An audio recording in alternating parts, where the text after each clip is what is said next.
Well, for more, let's speak to Oliver McTernan. He's the director of Forward Thinking, a group which liaises between the opposing factions in Gaza.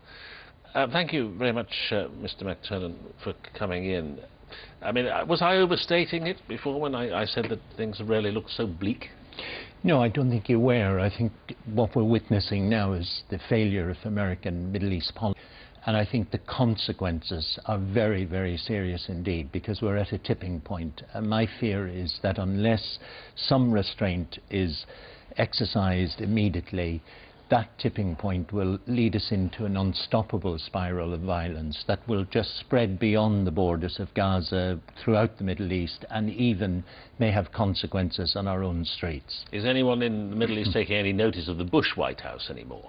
They're not, but unfortunately they have set a policy, and that policy has been to, I think it's almost the chalabite the world, that we've been given the spin that we were given before Iraq, that here were a group that couldn't be dealt with, that had to be toppled, you couldn't engage with Hamas, even when they won the best election in the whole of the region, fairest, most objective, they still wouldn't engage. And we were presented with Hamas as this group that, you know, wants to wipe Israel off the face of the map, where all the evidence has been that they were willing to engage, they were willing to negotiate. Sorry, where was the evidence that Hamas was willing to engage and negotiate? From statements. They weren't willing, they were asking the international community to engage with them. And what the blocking point was, the recognition of Israel. Well, what the argument was, that is the end of a process of engagement and dialogue, not the starting point. We know from Northern Ireland, had Tony Blair and people put that, John Major, put that condition on the IRA, we would never be in the position we are in now in Northern Ireland. Surely the starting point must be the reconciliation of the Palestinian people, so they can speak with one voice. I think, again, you know, America made sure that wouldn't happen. And I'm sorry to keep coming back to America, but it was in Gaza, over the past year and a half, we've had 70,000 municipal workers being paid to stay at home, and they were paid to stay at home because they were told not to engage in any way with the Hamas administration.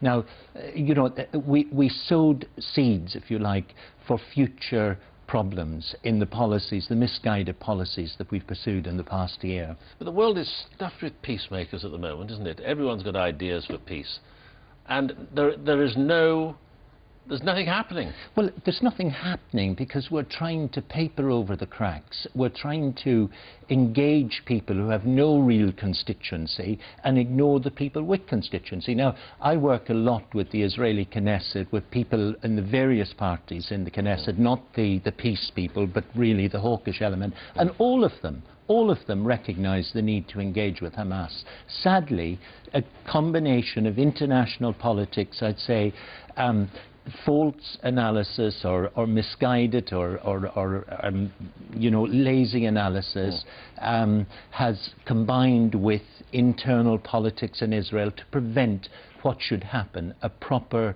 peace process engaging all parties, and in particular engaging the groups that are seen beyond dialogue. Do you believe that the true paymasters here are the Iranians? No. That Hamas are the proxies? No, I think that's again this sort of, it lets us off the real issues. Well, we heard from Mark Regev that the Iranians are the people providing the rockets. Of course, the Iranians are the only people who've been supplying money and, sadly, ammunition and rockets and what have you. But it doesn't mean that they are the calling the tune. The IRA received from Gaddafi during the Northern Ireland conflict plenty of weapons and money, but they did not determine the policy in Northern Ireland. I think it is a natural thing. A resistance movement goes to whoever resists them, or who will assist them.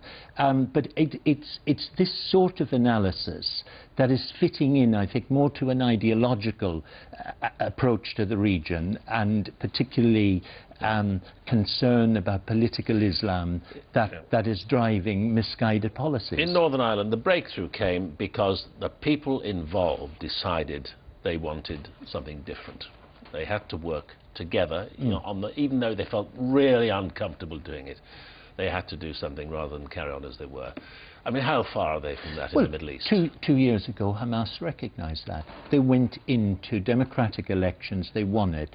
They wanted to engage on the political front. They wanted to move from resistance into a political process. And what did we get? We got a door shut. We got conditions that made it impossible for them to engage. We've got 44 of their elected legislative council locked up in Israeli prisons so that the Abu Mazen regime can operate with some form of legality. We have been building up a one-party state in Palestine with European, American money, and I think we are reaping the consequences.